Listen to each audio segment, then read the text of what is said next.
وہ محنت کرتا ہے تاکہ ڈاکٹر بن سکے. لوگ پڑھتے ہیں تاکہ وہ علم حاصل کر سکے.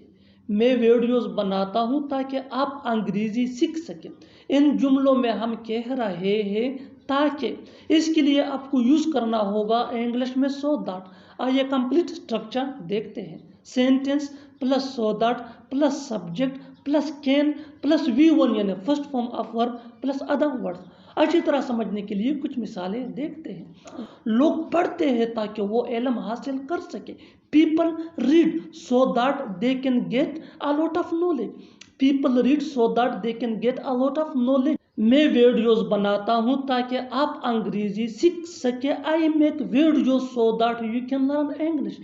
I make videos so that you can learn English. اچھی طرح سمجھنے کے لیے ایک اور مثال دیکھتے ہیں. One more example for better understanding. محنت کروں گا تاکہ پاس ہو سکوں. میں محنت کروں گا تاکہ پاس ہو سکوں. I will work hard so that I can pass. I will work hard so that I can pass. اور آخر میں یہ سینٹینس آپ کے لیے کامن سیشن میں اس کا جواب ضرور دینا. سخت محنت کرو تاکہ تم جیت سکو. مجھے یقین ہے تم ضرور پاس ہو جاؤ گے. مجھے یقین ہے وہ تمہیں کال کرے گا. مجھے یقین ہے تم ہمیں ضرور دعوت دو گے. مجھے یقین ہے وہ ایک نہ ایک دن آئے گا. ان جملوں میں ہم کہہ رہے ہیں مجھے یقین ہے یعنی ہر سینٹینس میں مجھے یقین ہے کامن مشترک ہے جو بار بار ریپیٹ ہو رہا ہے ہر سینٹینس میں. اس کے لیے آپ کو یوز کرنا ہوگا انگلش میں I am sure. I am sure مین مجھے یقین ہے.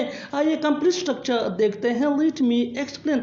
I am sure plus Cama plus sentence. آئیے یہ سبجیکٹ ہے اور یہ چینج بھی ہو سکتا ہے. سینٹینس یہ سچویشن کے حساب سے ہوگا. مجھے یقین ہے تم ضرور پاس ہو جاؤ گے. I am sure you will definitely pass. I am sure you will definitely pass. بالکل فارمولے کو ہم نے فالو کیا. Next example for better understanding. مجھے یقین ہے وہ تمہیں کال کرے گا. I am sure he will call you. I am sure he will call you. مجھے یقین ہے تم ضرور ہمیں دعوت دو گے. I am sure you will definitely invite us. I am sure you will definitely invite us. One more example for better understanding. مجھے یقین ہے وہ ایک نہ ایک دن آئے گا. I am sure he will come someday. I am sure he will come one day. اور آخر میں یہ سینٹینس آپ کے لیے کامن سیشن میں اس کا جواب ضرور دینا. مجھے یقین ہے تم وہاں ضرور جاؤ گے. اسے سچ بتا کر تم نے صحیح کیا. اسے ڈانٹ کر تم نے صحیح کیا. اس کے ساتھ رشتہ توڑ کر تم نے صحیح کیا. یہاں آ کر تم نے صحیح کیا. ان جملوں میں ہم کہہ رہے ہیں تم نے صحیح کیا یعنی ہر سینٹینس میں تم نے صحیح کیا کامن مشترک ہے جو بار بار ریپیٹ ہو رہا ہے ہر سینٹینس میں. اس کے لیے آپ کو یوز کرنا ہوگا انگلش میں you did the right thing. You did the right thing مین تم نے صحیح کیا. you یہ سبجیکٹ پروناؤن ہے اور یہ چینج بھی ہو سکتا ہے. آئیے کمپلیٹ اسٹرکچر دیکھتے ہیں. Let me explain. You did the right thing plus by plus verb plus ing plus other words. اسے سچ بتا کر تم نے صحیح کیا. You did the right thing by telling him the truth. You did the right thing by telling him the truth. بالکل فارمولے structure کو ہم نے فالو کیا. Next example for better understanding. اسے ڈانٹ کر تم نے صحیح کیا. You did the right thing by scolding him. You did the right thing by scolding him. اس کے ساتھ رشتہ توڑ کر تم نے صحیح کیا. You did the right thing by breaking up with him. You did the right thing by breaking up with him. One more example. یہاں آ کر تم نے صحیح کیا. You did the right thing by coming here. You did the right thing by coming here. اور آخر میں یہ سینٹینس آپ کے لیے کامن سیشن میں اس کا جواب ضرور دینا. مجھے بتا کر تم نے صحیح کیا. کھیلنے کی بھی ایک حد ہوتی ہے. مذاق کرنے کی بھی ایک حد ہوتی ہے. بولنے کی بھی ایک حد ہوتی ہے. رونے کی بھی ایک حد ہوتی ہے. ان جملوں میں ہم کہہ رہے ہیں ایک حد ہوتی ہے، یعنی ہر سینٹینس میں ایک حد ہوتی ہے، کامن مشترک ہے جو بار بار ریپیٹ ہو رہا ہے ہر سینٹینس میں. اس کے لیے آپ کو یوز کرنا ہوگا انگلش میں there is a limit of.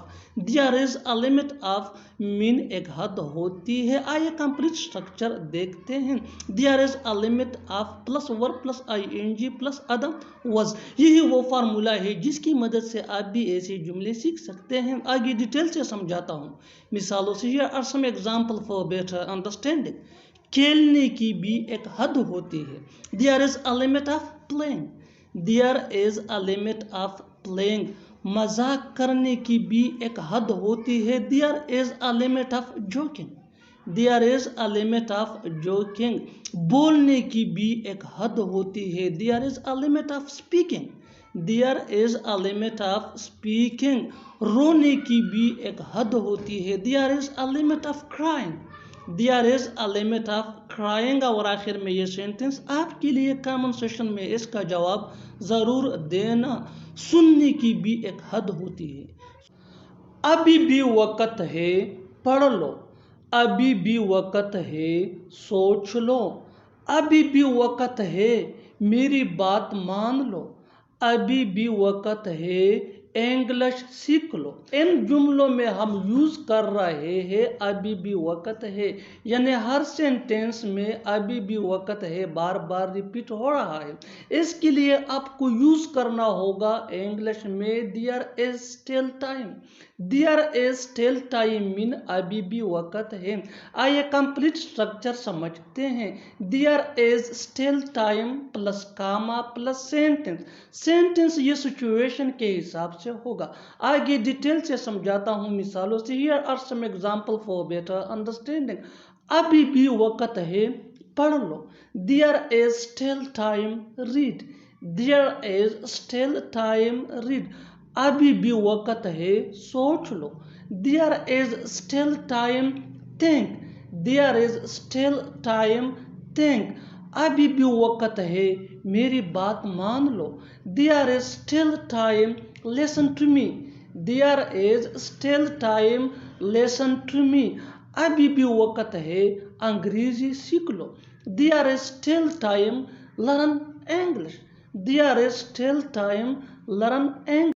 اور آخر میں یہ سینٹنس آپ کے لیے کامن سیشن میں اس کا جواب ضرور دینا. ابھی بھی وقت ہے اس سے بات کرو. پیسہ بچانے کی عادت ڈالو. لکھنے کی عادت ڈالو. کھانا جلدی پکانے کی عادت ڈالو. صبح جلدی اٹھنے کی عادت ڈالو. ان جملوں کو غور سے دیکھو. ایسے جملے ہم اپنے ڈے ٹو ڈے لائف یعنی روزمرہ زندگی میں روز بولتے یا سنتے ہیں.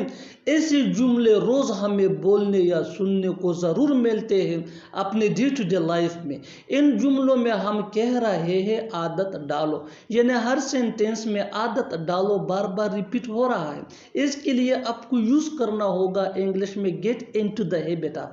Get into the habit of مین عادت ڈالو. آئیے کمپلیٹ سٹرکچر سمجھتے ہیں. Get into the habit of plus verb plus ing plus other words. آگے ڈیٹیل سے سمجھاتا ہوں مثالوں سے. here are some example for better understanding. پیسہ بچانے کی عادت ڈالو. get into the habit of saving money. get into the habit of saving money. لکھنے کی عادت ڈالو. get into the habit of writing. get into the habit of writing. کھانا جلدی بنانے کی عادت ڈالو. get into the habit of cooking early. get into the habit of cooking early. صبح جلدی اٹھنے کی عادت ڈالو. get into the habit of getting up early in the morning. get into the habit of getting up early in the morning. اور آخر میں یہ سینٹنس آپ کے لیے کامن سیشن میں اس کا جواب ضرور دینا. پڑھنے کی عادت ڈالو. پڑھنے کی عادت ڈالو. Subscribe to English PS for more advanced English sentence structure. Thanks.